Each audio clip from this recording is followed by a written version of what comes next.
Next on Meet the Farmer TV, we're going to find out part 2 of the food brought to the UVA Health System.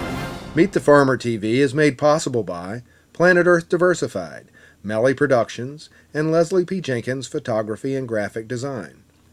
Culpeper's Channel 21, helping to preserve the agricultural history of Virginia, and In the Kitchen magazine, serving the community and everyone who loves good food.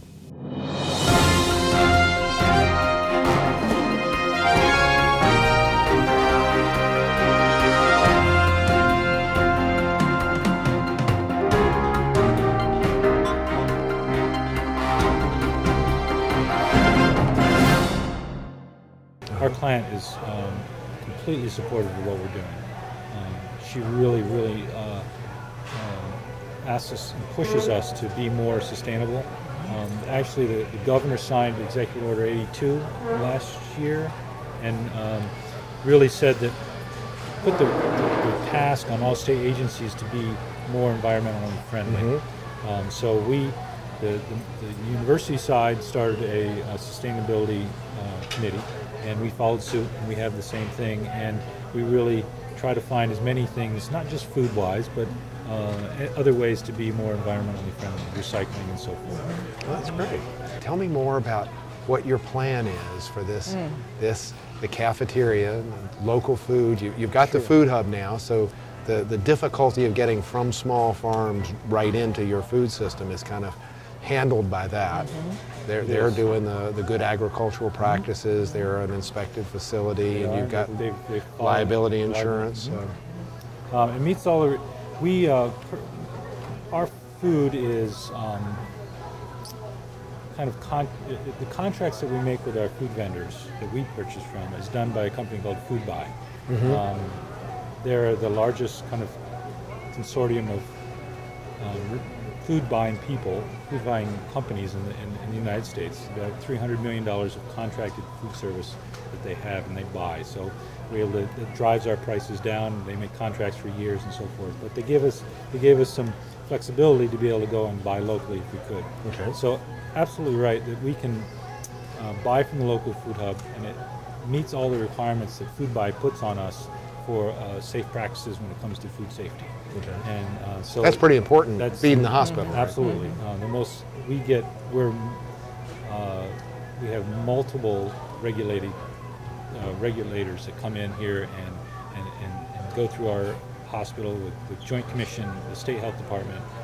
We hire our own company. Actually, they were here today doing a food safety inspection, and they really keep us our feet to the fire in terms of making sure that we are that our food is the safest it can possibly be, because of the high-risk patient population that we have. So you've got your own critical control points and all these different. We follow all the HACCP rules. Our policy and procedure manuals are this big to make sure that we're safe. People run around with thermometers and, Absolutely. and stopwatches. That steam table's been on too long. Yeah, absolutely. You name it, we do it. And we certainly are.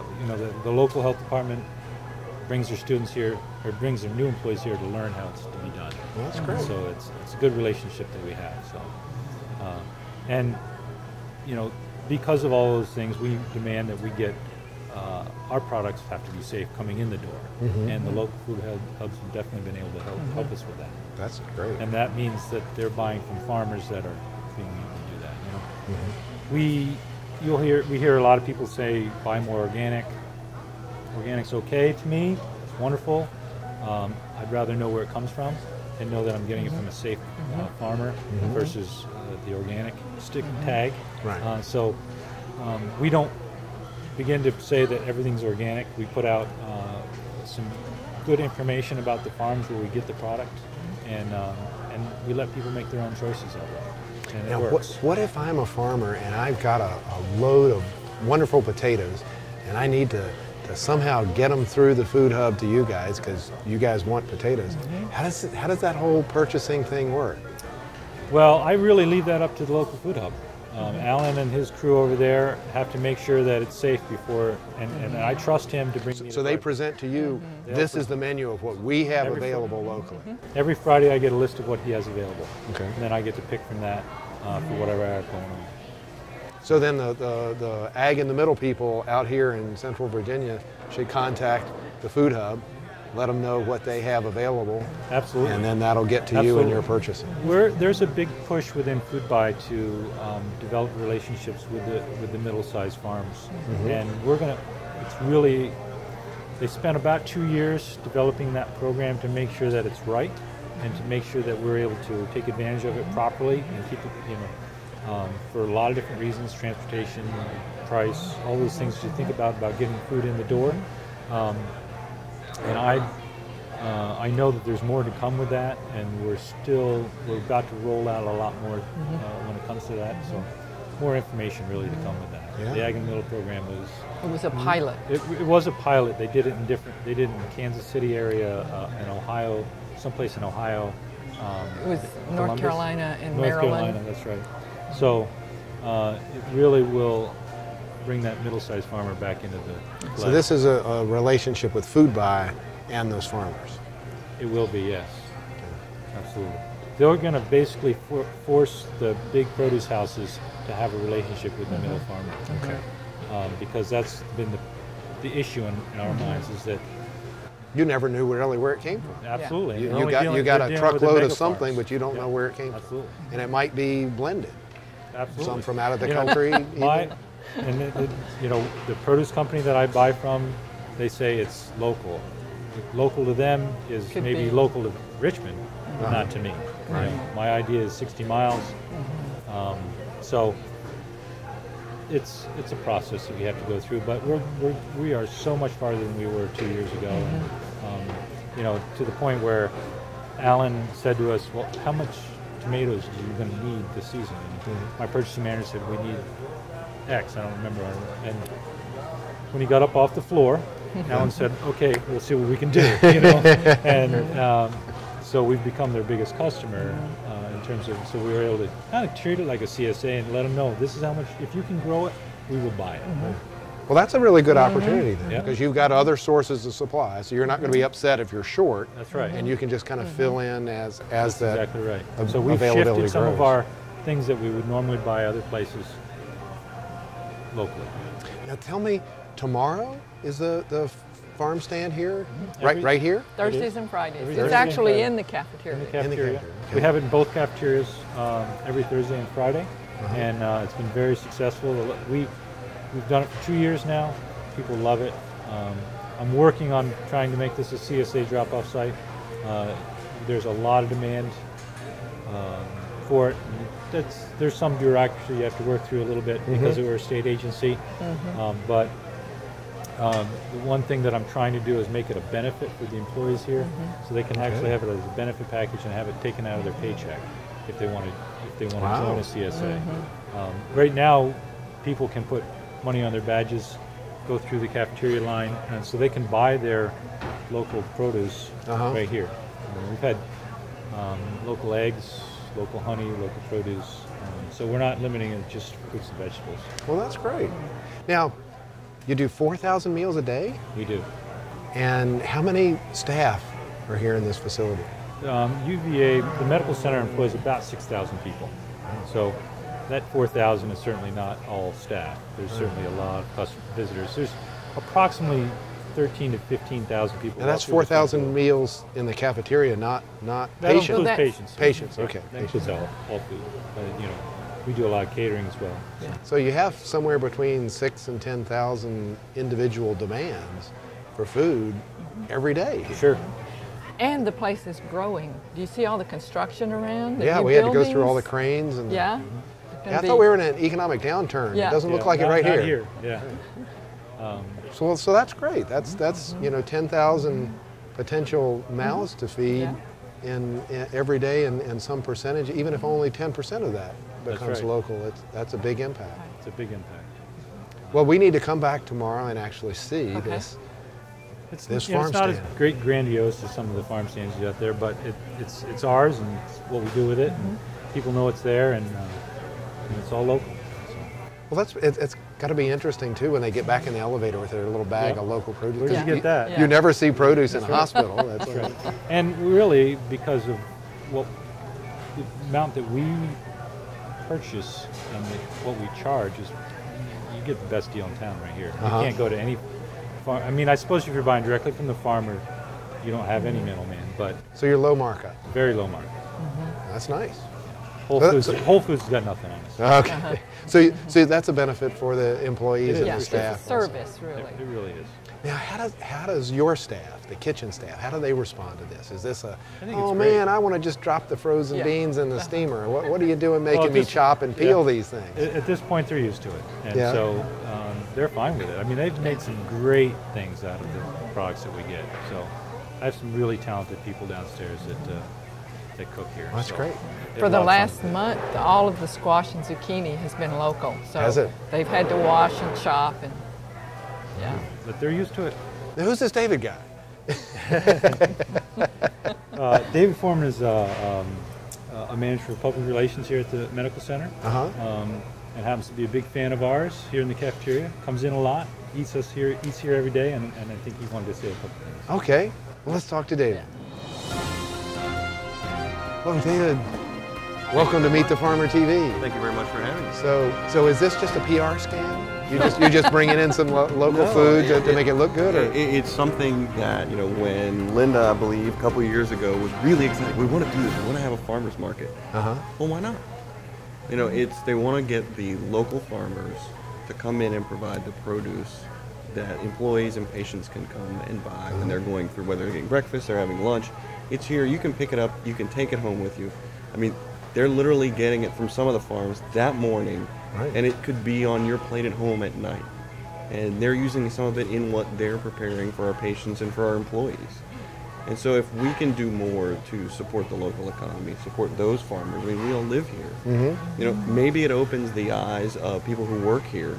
Hey, this is from, the farmer's market out there. Maybe I'm going to go to the one out in Crozet, or I'm going to go to the one in Earlysville. Or hey, I'm over in the valley. I know they've got this one in Waynesboro. I mean, we put when the farmers markets are so that people who live in the communities know when they could, hey, go and get some more of this produce. Okay. So you see this really as an entire community effort. It's not just trying to make Morrison's look good here at UVA, but this is really part of the integration with the local community. I mean, I think it's something that, we're the largest employer. When you look at the university as a whole and the health system, when we want our employees to eat healthy, we want our patients to eat healthy, we want our guests to eat healthy. So you can't eat healthier than getting local produce. More fruits and vegetables, more things from your community in the correct proportions. And we have the experts here, like Lynda, who truly go out and can explain to people, whether it's a patient, whether it's people coming in or out in the community, how to prepare some vegetables maybe they've never seen before. I mean, we've changed a lot in that. When you grew up in this country 100 years ago, everybody had a garden. Everybody lived on a farm. Now, You didn't get it if you didn't grow it. exactly. And I mean, even some of us who remember, canning and freezing as a kid, or working in a garden you didn't want to, when you didn't want to because it was really hot. But Yeah. now you're out there, and it's something that a lot of kids these days, when we see when they're coming in, we know they're not eating healthy. But if I we think can- they have an app, Farmville or something. And, Unfortunately, the reality is it's not real for them. yeah. But this, when they see it, is real. And when Lynda sees it, when they go out and they talk to people, and they don't know what some of these vegetables are. Yeah. Even the people who work in some of the supermarkets, the kids don't know what you're buying when they're ringing you up. Yeah. And so, how do we re-educate people to the bounty that we have here that we can get? And if we can just a couple days a week to start, show them. I mean, when you come in here, and especially when it really starts rolling in, and I mean, the table is packed.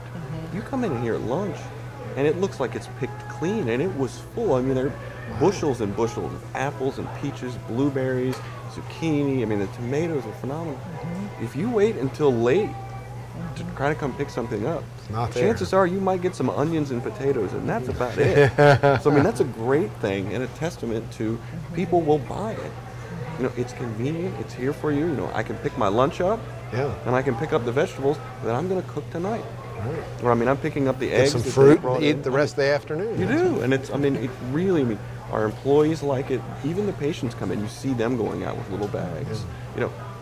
is here. And this really has a larger effect for the community, not just in bringing the food in, but people don't have to like run and get in their car at lunch and go shop and come back. So you're stopping some fossil carbon fuel use. Stopping the car. I mean, getting more local. You know, it doesn't have to come. Everything doesn't have to come from Florida, California, and South America and Central America. You know, the more we can get here, the more people learn about where we're able to get it. I mean, where Morrison purchases it from. Yeah. Then they're going to look to do it. I mean, we have an incredible abundance of farms and, you know, producers of organic meats and beef that, I mean, you can go out and Right get in this area. today. Yeah. You know, whether you go downtown for the farmer's market, you know, if this just whets your appetite, so to speak, and then you go out to the other ones or in your community, or you just stop at the roadside stand or take your kids out, you know, to pick their own cherries. You know, that will start, they'll get, because I guarantee you, it's going to taste better. Well, now when this really takes off and you got more produce than you can fit in this room, then what happens? Well, we actually have a satellite over in our West cafeteria. They also set it up as well. And that's the same. I mean, it's not as big of a space, but for people, you know, all over grounds who come over there, they can go. The university, a little bit later in the summer, they also have one on ground so people can do that. I mean, it's my hope that someday, you know, we'll have enough that we can do this every day. Yeah. So will this kind of become part of the construction plans, that instead of the little coffee cafe, that there's actually like a produce counter and you can... I don't know that we're quite there yet, but I mean, it has taken a central space, Right. Which, you know, it's not tucked over in a corner. I mean, it is front and center when you come in. And I think it truly then... And you're selling out of the stuff, We are. so it's really a profit center, too. Yeah, we Well, use no, it all. it's not, you know, it's not really about, in this case, it's not about making money. So you're not doing a big markup, but it's not like it's a loss. It's not a No, charity no, operation. no. The stuff is coming in and moving out. So there would certainly be reason to go to corporate and say, hey, you know, when you design the cafeterias, you know, we need 1,000 square feet over here for our farmers stand, our farmers market. Yeah, it's just, and it's getting the relationship with the farmers so that they know that they have an outlet as well. You know, a reliable place where I'm going to sell to them, and I know they're going to use it. And for some reason, you know, if something doesn't sell, Morrison can always use it then in the meals we that do. they prepare. That's right. So, you know, Friday at the end of the day, if with their potatoes or onions, they're able then to use that in preparation of meals. So there's absolutely no waste involved in it. Yeah. What's exciting to me is that I would like to see Charlottesville become self-sustaining, you know, and I've heard that there's a farm coming along in Albemarle County, Steadfast. Anyway, they are going to be raising grains, barley, oats, canola, and legumes. Yeah. But those are all of the components of a healthy diet. You've got produce, you've got fruits and vegetables, you've got the grains and the beans. That's it. Right. That's all you need for And a they're healthy. storable, so you can And then them we have a through the lot winter, of too. sources of the antibiotic-free, pasture-raised animal products too, which is important to a hospital. You know, Yeah. because we struggle with antimicrobial resistant bacteria, which, you know, can add huge cost to a patient's stay. Right. As much as $30,000 for one patient's stay, just because They're resistant. somehow the resistance. They've been to- eating it through their they've been chicken and eating it eggs through and- the animal products. Wow. That may change though. As of 2 days ago, FDA is making a stand Yeah. finally.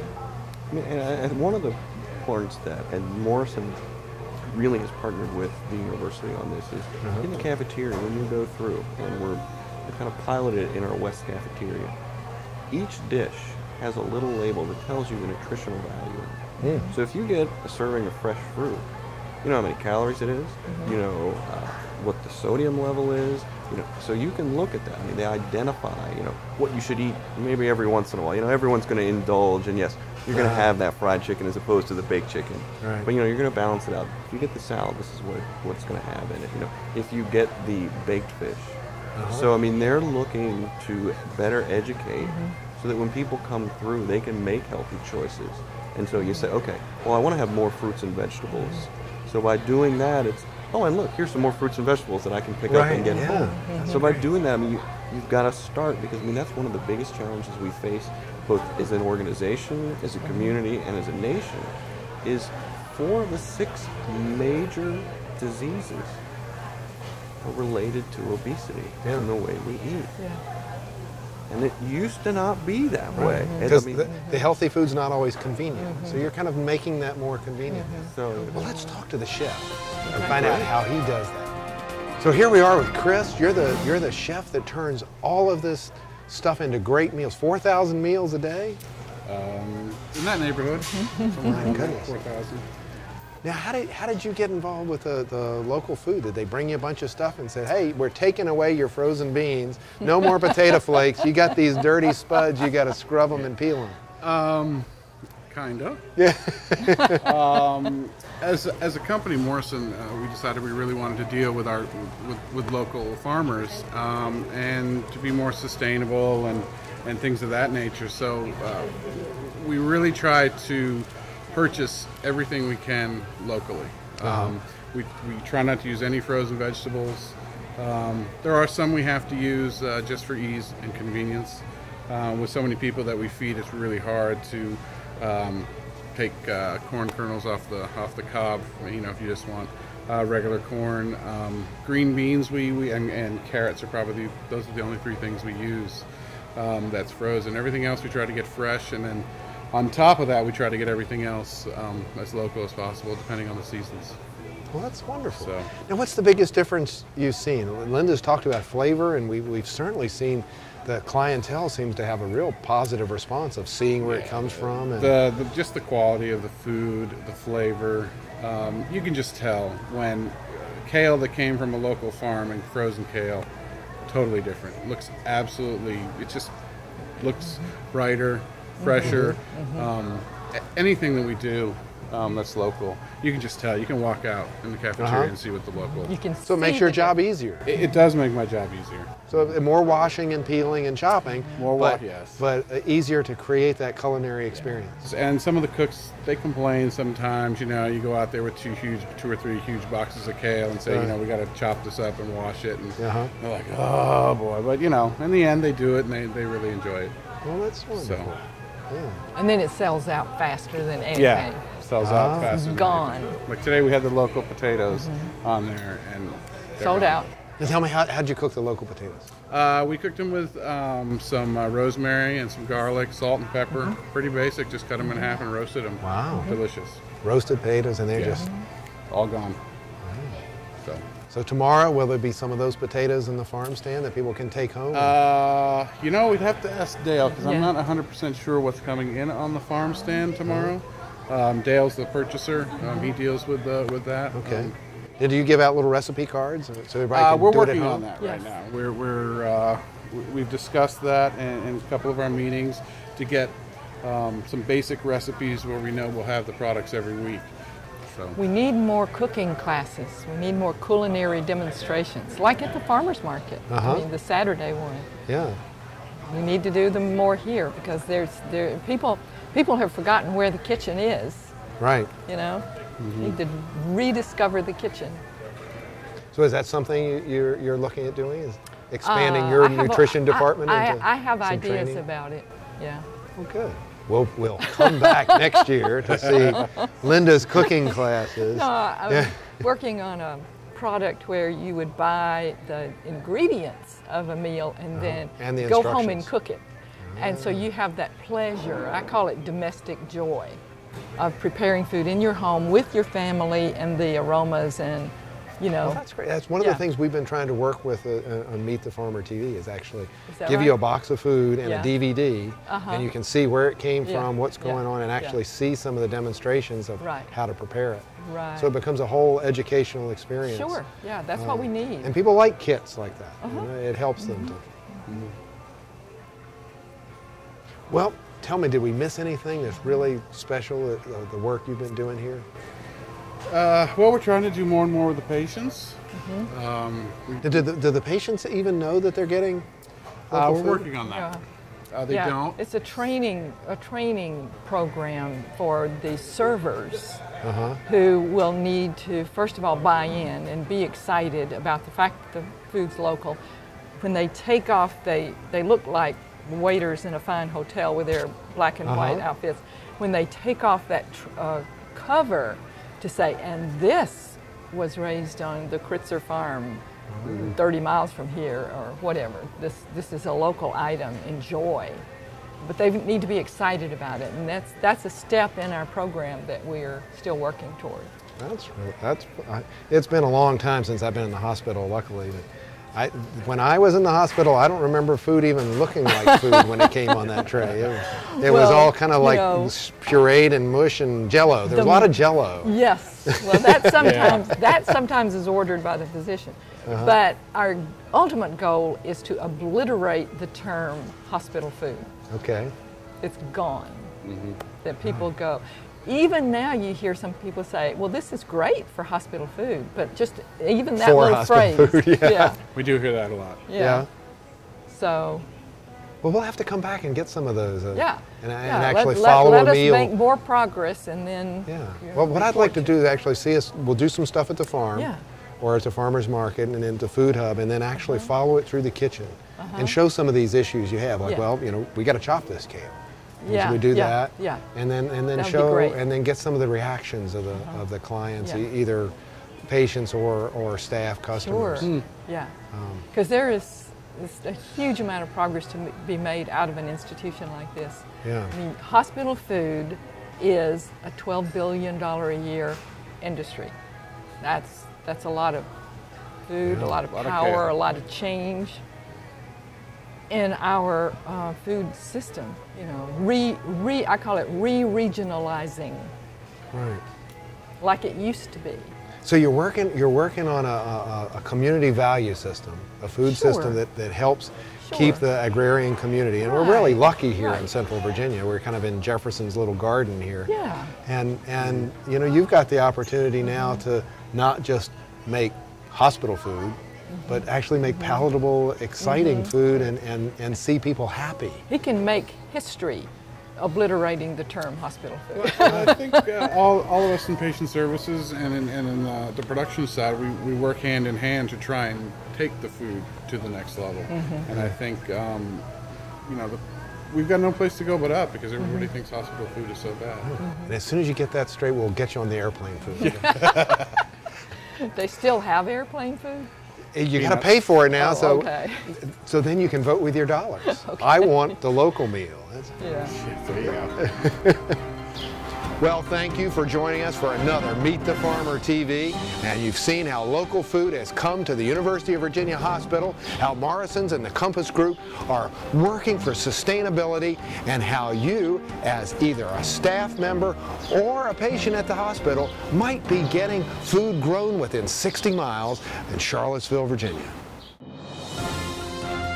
I'm Michael Clark, your host for Meet the Farmer TV. Thank you for joining us for part 2 on local food and the UVA Health Food System. Thanks for joining us for another Meet the Farmer TV. And please let each of our underwriters know you appreciate their support bringing you Meet the Farmer TV. Check out their website and tell them personally you appreciate their support underwriting Meet the Farmer TV. Meet the Farmer TV is made possible by Planet Earth Diversified, Melly Productions, and Leslie P. Jenkins Photography and Graphic Design. Culpeper's Channel 21, helping to preserve the agricultural history of Virginia, and In the Kitchen magazine, serving the community and everyone who loves good food.